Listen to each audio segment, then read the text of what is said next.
여름이 끝나지 않을 것만 같았는데 이번 주 어제부터 조금씩 시원해지는 걸 보니 시간은 그렇게 잘 흘러가는 것 같습니다. 하나님은 언제나 우리의 삶에 함께 하시며 우리에게 평강과 은혜를 주시기 원하시는 분이신 줄로 믿습니다. 이 시간 그 하나님의 음성을 향하여 함께 나아갈 수 있기를 소망합니다. 부활하신 주님은 제자들을 찾아오셔서 너희에게 평강이 있을지어다 이 말씀을 전해 주셨습니다. 이 말씀은 그저 제자들을 위로하기 위한 말씀이 아니라 두려움에 빠져있던 그들을 향하신 주님의 사랑의 음성이었습니다. 또한 문을 꼭꼭 담은 채 숨어있던 제자들을 다시 한번 그들의 자리로 돌이키도록 하시는, 다시 한번 불러내어 주시는 하나님의 초대의 음성이었습니다. 오늘 우리에게 적용해 본다면 우리의 모든 삶에 불확실한 것들과 수많은 상황들과 여건들 속에서 두려워하고 불안해하고 염려하며 살아가는 우리에게 주시는 하나님의 말씀이기도 합니다. 너희에게 평강이 있을지어다. 오늘 이 시간 주님의 그 음성을 함께 듣게 되어지기를 소망합니다. 성경 오늘 말씀의 상황을 이렇게 설명해 주고 있습니다. 19절 말씀입니다. 이날 곧 안식 후 첫날 저녁 때에 제자들이 유대인들을 두려워하여 모인 곳에 문들을 닫았더니, 제자들이 예수님을 열심히 쫓아다녔습니다. 그분이 위대한 분이라고, 특별한 분이라고, 무엇을 이루실 분이라고, 베드로는 그분이 그리스도라고 고백하면서까지 예수님과 함께 했습니다. 그런데 그 주님이 십자가에 달려 돌아가셨습니다. 주님을 따라가렸던 3년의 시간이 허무하게 무너지게 되었고, 이제는 자기 자신들도 예수의 제자라고 하는 그 이유 때문에 죽음을 맞이할 수도 있다는 그 사실이 제자들을 두려움에 빠지게 했습니다. 그래서 제자들은 모여서 문을 닫고 숨어 있게 되었습니다. 두려움은 사람을 이렇게 숨게 만들게 됩니다. 원인은 다양할 수 있지만 두려움을 마주한 사람들의 공통된 반응이 바로 숨는 것입니다. 선악과를 먹은 아담이 숨었습니다. 아벨을 죽인 가인이 숨었습니다. 생명의 위협을 받던 모세, 또 이세벨이 두려워했던 엘리야가 광야로, 또한 어느 곳가로 숨어버렸습니다. 이날 제자들도 마찬가지로 자신들 앞에 있는 현실의 두려움 때문에 문을 닫고 숨는 선택을 하게 되었습니다. 왜 사람은 두려움 앞에 숨게 되는 것일까 생각해 보면 그것이 가장 안전할 것이라고 믿기 때문입니다. 문을 닫으면, 숨어 있으면 이 상황이 지나갈 것이라고 기대하는 것입니다. 그러나 제자들이 이날 닫은 것은 물리적인 문, 사람이 드나드는 문일 뿐이었지만 실제로는 그 문만 닫혔던 것이 아니라 그들의 마음의 문이 닫혀 있었고, 믿음의 문이 닫혀 있었고, 미래를 바라보는 소망의 문까지도 함께 닫힌 것과 같았습니다. 바로 앞에 있는 내용에는 마리아와 여인들이 부활의 주님을 만난 소식을 전했던 이야기가 기록되어 있습니다. 그냥 주님이 돌아가시기만 한 것이 아니라 여인들이 부활의 주님을 만나고 온 소식을 전해주었고 그것을 들었던 그날 밤입니다. 그럼에도 불구하고 제자들은 현실의 어려움 앞에서 문을 닫고 숨었다라는 것입니다. 주님이 그런 그들을 찾아오셨습니다. 문을 두드리신 것도 아니고 문을 열라고 하신 것도 아니라 여전히 문은 닫혀 있었지만 주님이 제자들 가운데 찾아오셨습니다. 이 문이 여전히 닫혀 있었다는 사실이 굉장히 중요합니다. 우리는 주님이 우리의 상황의 문이 열려지게 되면, 우리의 환경의 문이 열려지게 되면 우리의 삶에 찾아오실 것이라고, 내 마음의 문을 열면 주님 찾아오실 것이라고 생각하지만 주님은 문이 닫혀져 있어도, 주님은 우리의 마음의 문과 생각의 문과 때로는 믿음의 문조차 닫혀 있는 그 순간에도 찾아오신다는 사실이기 때문입니다. 그리고 주님은 이렇게 말씀하십니다. 너희에게 평강이 있을지어다. 왜 숨어 있었냐고, 왜 믿지 못했냐고 책망하지 않으셨습니다. 그저 평안하라, 평강을 선포하셨습니다. 놀라운 사실은 주님의 이 찾아오심과 평강의 말씀으로부터 제자들에게 변화가 나타나기 시작했다는 것입니다. 여기서 평강이라고 하는 말은 헬라어로는 에이레네, 우리의 익숙한 히브리어로는 샬롬이라고 하는 단어입니다. 유대인들의 일상적인 인사 방법입니다. 주님이 건네주셨던 이 말은 특별한 말이나 위대한 말이나 대단한 말이 아니라 늘 그들이 주고받았던 인사말이었다는 것입니다. 그런데 주님이 하신 인사말, 이 주님이 하셨던 인사말은 그저 다른 사람들이 했던 인사말과 차이점이 있게 되는데, 우리가 서로 샬롬, 평안하십시오, 안녕하십시오 라고 인사하는 것은 그저 상대방의 안부를 묻는 의미이지만, 주님이 지금 제자들에게 선포하시고 선언하시는 평강이 있을지어다 샬롬이라고 하는 것은 이 본래의 의미를 전해주시는 것이기 때문입니다. 그저 괜찮냐고 물어보시는 것이 아니라 샬롬이라고 하는 단어에 담겨져 있는 본래 의미를 주기 원하셨다는 것입니다. 샬롬의 의미는 하나님과 관계가 회복되어진 온전한 상태를 의미합니다. 삶의 모든 영역이 하나님의 질서 아래서 안정을 누리는 상태를 의미하는 말이 샬롬입니다. 지금 예수님은 두려움과 혼란 속에 있는 제자들에게 하나님과의 관계 회복을 선언해 주시는 것이고, 그들 내면에 있었던 불안정함에 대해서 안정과 안식을 선언해 주셨다라는 것입니다. 커뮤니케이션 분야에서 통용되는 말 중에 메시지보다 메신저가 중요하다라는 말이 있습니다. 말의 내용도 중요하지만 그 말을 한 사람이 누구인가, 말하는 사람에 따라서 영향력이 달라지고 효과가 달라진다는 것입니다. 샬롬이라고 하는 인사말, 그들의 평생에 수없이 들었던 말입니다. 이 숨어 있었던 이날도 아마 그들은 서로를 만나면서 샬롬, 평안하십시오 인사했을 것입니다. 그런데 그 말은 그들에게 위로가 되지 못했고 힘이 되지 못했고 변화가 되지 못했습니다. 그런데 주님이 똑같은 그 인사말, 그 흔한 인사말로 샬롬 하고 말씀하시자 그들이 달라지기 시작했다는 것입니다. 메시지가 아니라 메신저가 달랐기 때문입니다. 이 말씀을 하시는 분은 그저 수많은 사람 중에 한 사람, 어느 누구 중에 한 사람이 아니라 십자가에 죽으시고 부활하신 주님, 죄와 사망을 이기시고 승리하신 주님이 선포하시고 전해주시는 진정한 평화의 소식이었기 때문입니다. 이처럼 하나님은 우리를 찾아오시고 또한 말씀하시는 분이십니다. 하나님의 찾아오심이 우리에게 있게 되면 우리의 삶에는 어떠한 일인가가 일어나고 생겨나게 됩니다. 그리고 이렇게 인간을 찾아오시는 하나님의 은혜는 우리 기독교의 독특성이며 기독교의 능력입니다. 닫혀진 문도 하나님을 막을 수 없고 풍랑과 폭풍 치는 바다도 하나님을 막을 수가 없습니다. 하나님은 우리에게 찾아오시고 말씀하십니다. 그리고 그때에 우리의 삶에는 풍랑이 잠잠해지는 역사, 우리의 마음속에 있는 걱정과 두려움이 사라지는 놀라운 은혜의 사건이 일어나게 되는 줄로 믿습니다. 이렇게 19절에서 평강이 있으라 말씀하셨던 주님은 한 번 더 그 말씀을 반복하여서 선언하십니다. 21절 말씀 함께 읽겠습니다. 예수께서 또 이르시되 너희에게 평강이 있을지어다.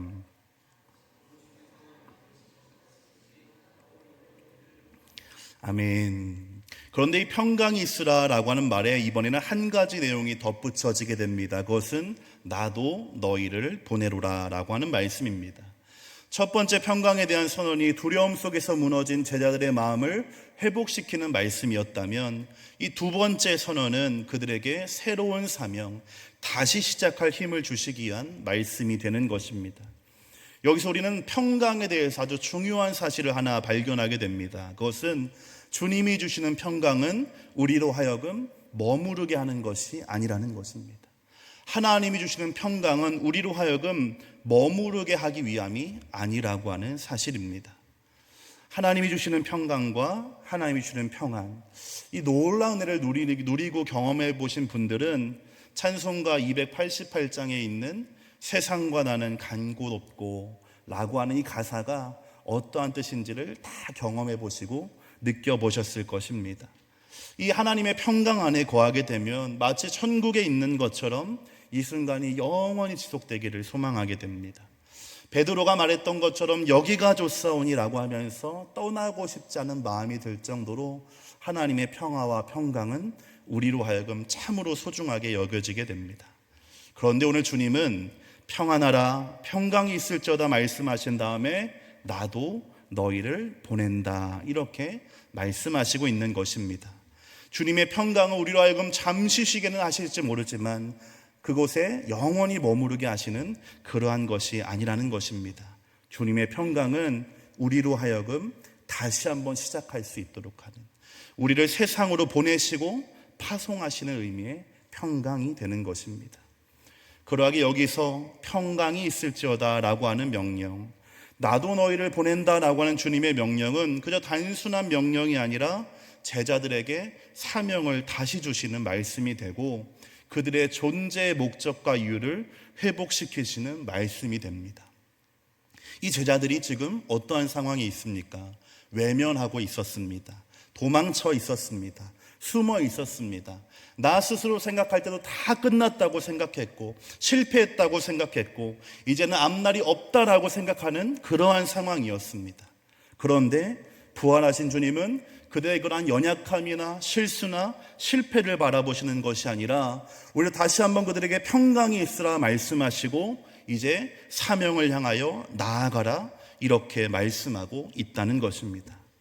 평안이라고 하는 것, 하나님이 우리에게 주시는 평강이라고 하는 것은 사명을 이루기 위한 것, 사명으로 나아가기 위한 것이며 사명을 이룰 때에 온전히 경험되어진다는 것입니다.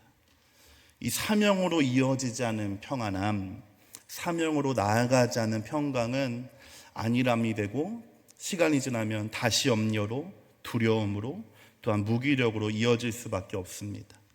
하나님이 우리에게 주신 평강은 그렇게 고이 간직하라고 주신 것이 아니라 그것을 세상으로 향하여 들고 나아가라 주신 선물이라고 하는 것입니다. 여기에 주님은 덧붙여서 아버지께서 나를 보내신 것 같이 라고 말씀하십니다. 예수님이 이 땅에 오신 목적은 그저 단순한 방문이 아니라 하나님의 아버지의 뜻을 이루기 위해서, 하나님이 주신 그 사명을 감당하기 위해서 오신 것이었습니다. 그것이 아버지께서 나를 보내신 것 같이입니다. 이제 주님은 자신이 받으셨던 그 사명의 방법을 제자들에게 그대로 이어주시는 것입니다. 내가 하나님 아버지의 보내심을 받아 살았던 것처럼 이제 너희들도 보냄을 받은 자가 되어야 한다는 것입니다. 제자들에게 주어진 이 말씀은 오늘 우리에게도 동일하게 적용해 볼 수가 있겠습니다. 하나님이 우리를 회복시키시는 이유, 하나님이 우리로 평강을 주시는 이유는 무엇인가? 그저 이곳에 만족하며 그 상황에 만족하며 그저 나의 평안을 자랑하고 기뻐하며 살아가려는 것이 아니라 다시 세상을 향하여 나아가라고, 세상 가운데서 하나님의 뜻을 행하며 하나님의 빛과 소금의 사명을 감당하라고 우리에게 평강을 주신다라고 하는 것입니다. 그러하기에 하나님은 우리에게 하나님과의 올바른 관계와 질서 안에서 우리가 그렇게 보내심을 받은 자로 살아가기를 원하시는 것입니다. 우리 사랑하는 성도 여러분, 하나님이 주시는 평화와 평안을 누리셨습니까? 그렇다면 이제 우리는 나아가야 합니다. 내가 치유되고 회복되었다면 머물러서는 안 됩니다. 병원에 계속 입원해 있는 것이 아니라 치료가 끝난 사람은 이제 자신의 현실로, 삶의 자리로, 일상으로 돌아가는 것과 마찬가지입니다. 우리는 회복되고 치유되어서 우리의 삶의 자리에서 하나님이 우리를 보내신 그곳으로 나아가야 합니다.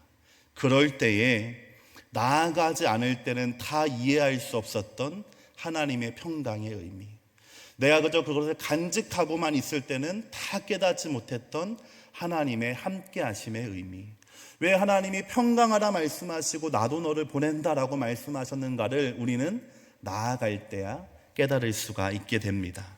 그리고 비로소 온전히 하나님의 평강을 누리게 되는 줄로 믿습니다. 우리 성도 여러분, 우리에게 주어진 삶의 자리가 있지요. 때로는 하나님의 은혜만을 바라고 또 그것이 나에게 계속되어지길 원해서 부담된다고 피하고 혹은 걱정되고 염려된다고 피하고 있진 않습니까? 오늘 우리를 부르시고 보내신 하나님, 그 하나님의 말씀을 따라 나아갈 수 있게 되기를 소망합니다. 이렇게 제자들에게 평안을 주시고 사명까지 주신 주님은 22절에 이렇게 말씀하십니다. 이 말씀을 하시고 그들을 향하사 숨을 내쉬며 이르시되 성령을 받으라. 여기서 받는다라고 하는 것은 어떤 능력을 받는다거나 내가 활용할 수단을 받는다는 뜻이 아니라 하나님을, 성령님을 인격적으로 영접한다, 그러한 의미입니다. 그리고 이 말씀 다음에 23절이 이어지게 됩니다. 23절 함께 읽겠습니다. 너희가 누구의 죄든지 사하면 사하여질 것이요.